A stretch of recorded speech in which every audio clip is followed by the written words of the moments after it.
What's up, ladies and gentlemen, and welcome back to the Extra Ember provided by the Inferno Blazer Sports Show.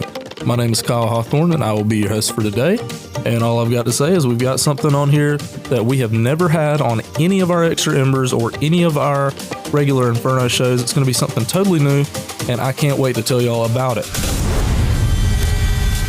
So, over spring break, I had the opportunity to go with my church on a mission trip to Sao Paulo, Brazil, specifically the little town of Atibaia, where we helped this ministry called Vinci Meninos. And basically what we did was we went down there and we, helped feed the kids, played with the kids, loved on the kids, and, really just overall just showed the love of God to them, because that's something that I believe that everybody needs is the love of God. So it was really cool to go down there and be able to share the gospel with them and, really just show them genuine human kindness, because some of them really don't come from the best homes. So it was really good to be able to go down there and just, show them somebody cares about them, show them that we care about them, and show them that God cares about them.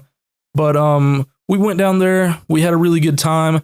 One of the big things that we did was one of the most enjoyable things that we did for me, being a sports guy and this being a sports podcast, was we had the chance to go to a Brazilian soccer match. And what it was the second leg of the third round of the CONMEBOL Libertadores. I believe I'm saying that right. It's basically the Champions League for the South American Football Confederation. So this was really big. This is essentially Champions League football, if you want to think about it in European football standpoint. It was a big deal. So when we was coming into Atibaia, leaving Sao Paulo airport, they were like, "Hey, we got this soccer match coming up." And it was like, "Do you want to go?" And our group was like, yeah, we want to go. Of course we want to go to a Champions League level soccer match.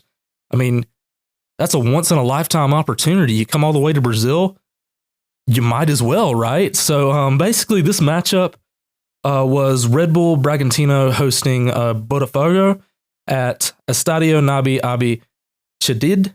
I believe I'm saying that right again. I do not speak Portuguese. I learned that for an entire week that I cannot speak Portuguese. I can speak a little Spanish, but that's about where it ends. But this stadium opened in 1949, has a capacity of 21,210, and it was named after a former director of the club.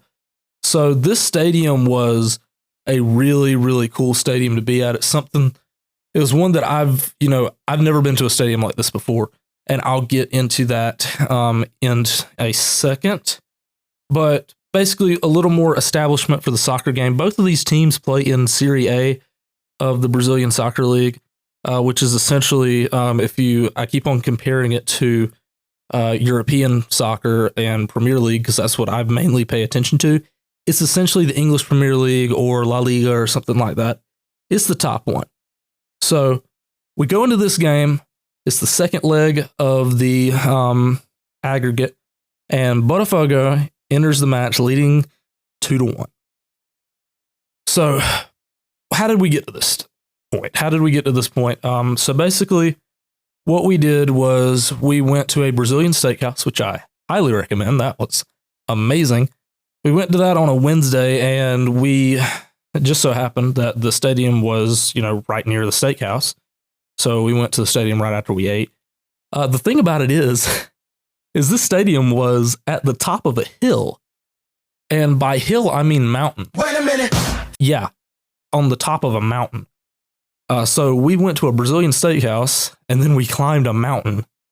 And if you're anywhere near familiar with Brazilian steakhouses, this is how it works. They take all these cuts of meat and they go around the table, and you tell the waiter yes or no if you want the cut of meat, and you just keep on getting pieces of steak, and it doesn't end. So naturally, me being a former big boy, I can put down a lot of food. So me and the rest of the group, we ate, and we ate a lot, and then we proceeded to walk up a mountain. So that was not easy, to say the least. Another big thing that I noticed when we started to go up the hill was the weak security presence too. In the States, we have really high security presence. Everybody's walking through metal detectors. The little tiniest thing gets detected. Like I remember one time I went to a Braves game, and if you see pictures of me on the Inferno Instagram, I wear glasses, so I have glasses cleaner. And one time I went to Truist Park, and I essentially almost got patted down because the glasses cleaner that I have in my pocket has a little metal lining in it to keep the wet wipe wet. So yeah, that'll make a metal detector go off. So, the fact that it really wasn't as guarded was also something that I picked up. And I say that because the thing about Brazilian soccer and the thing about, a lot of South American soccer teams is that they all have something called a cheer squad. And when I say cheer squad, I do not mean what you think, cheerleaders at an American football game, something like that. I mean gangs. So basically, the gangs come in, or lack of a better term, cheer squad, whatever you want to call it, and they essentially, if they don't like the outcome, they could technically riot and go crazy, to the point where some soccer stadiums do not even allow away fans. The thing about it is we decided to sit in the home section. It was definitely something else, man. I don't know what these people are saying at all. Like, granted, we were going for their team because the people that brought us were Red Bull Bragantino fans, so we were technically going for Red Bull, but really had no idea what they were saying. All I got out of it was vai, or whatever that means. I don't know what that means, and I hope it's not a slur. But we didn't know what it meant, but we was just vibing along with it. We was trying to do the little chants and hope they weren't curse words. But yeah, it was definitely something interesting. But it's part of the culture. It's part of the experience of going to a game like this, is essentially the potential that something bad could happen. But it's also, really cool to be able to be in that experience. So the stadium itself, which I kind of alluded to, it wasn't probably the safest stadium in the world. But like I said, again, it's part of the culture. It's a really historic stadium. It's hosted a bunch of really good matches in the past, including this one. This one was actually a really good game. But it was just kind of interesting to see what is up to code in Brazil versus what is up to code in the States. So that was always kind of cool to see. But before I get into the game itself, explaining and breaking down this game, because I know that's what everybody is here to hear, as a sports podcast this is, we're going to take a quick break, and we will be right back. This has been the Extra Ember. The Inferno has a new home on the internet with a brand new website. Head over to www.sites.google.com/view/the-Inferno-BSS to learn more about the show, find links to all our podcast hosting platforms, stream some feature content, and more. Catch up with the show on www.sites.google.com/view/the-Inferno-BSS. And now, back to the Inferno. Welcome back to the Extra Ember. We're getting into the game itself now. So we got to the stadium about an hour early, so we were able to kind of soak in the experience and soak in everything that was going on in our general vicinity. But at the time that the game started, it was electric. It was electric. I understand now why people erupt when they see a goal at a live soccer match. This personally was my first soccer match, live, that is. So now I fully understand why people erupt when a goal happens or something good happens at a soccer game, because it literally is just 90 minutes plus of you just waiting for something to happen. And sometimes you get teased, man. Sometimes you get a ball comes in and you think it's going to score and it's like, oh, no, it didn't go in. So, I mean, it's essentially just building that anticipation and building that anticipation. And that's why I believe it's one of the best games in the world, because it's something that every touch of the ball matters. I talk about baseball on the Inferno all the time, where you can never guarantee what's going to happen. It's the same way with really every sport, but especially with soccer. I mean, every touch of the ball matters, and that's what makes it so great. So, we sit in the first half and, we essentially get teased around for the whole thing. The half ends 0-0. But the second half kicks off, and let's just say it was very, very interesting. So keep in mind, the aggregate is 2-1. Red Bull needs to get at least one goal to tie and force overtime, but 2 to win. So in the 51st minute, we get out here and Damian Suarez of Botafogo gets a red card for a shove. And let me tell you, this dude stayed on the field for about 10 minutes. He was arguing. He was just pitching a fit. And the section that I was in was not having it either. Because remember, it was the Red Bull section, so they were not having it. And this guy stayed on the field for like 10 minutes, and we're just like, okay, come on, guys. Get off the field. There's no taking back a red card. Get off the field. So that's essentially, it would end up really helping Bragantino in the long run, supposedly. But at the time, man, this dude was on the field for 10 minutes. He's got to get off. That was early in the second half. But in the 76th minute, Junior Santos of Botafogo actually scores a goal, making the aggregate 3-1. So at the time, we're like, oh, well, this is essentially over. I mean, you're in the 76th minute. You're down by 2 essentially now. You got to do something. So in the 86th minute, Taliesin de Almeida, I think I'm saying that right again, for the Red Bulls scores a goal, making the aggregate 3-2, tying this match at 1-1. And when I tell you this stadium erupted, it erupted because we had a little bit of hope. Number one, we was tied for this game, but it really doesn't matter. We was only down by 1 goal again, and this stadium erupted. Man, it was electric. It was probably one of the best moments I've ever had at a live sporting event when they scored that goal.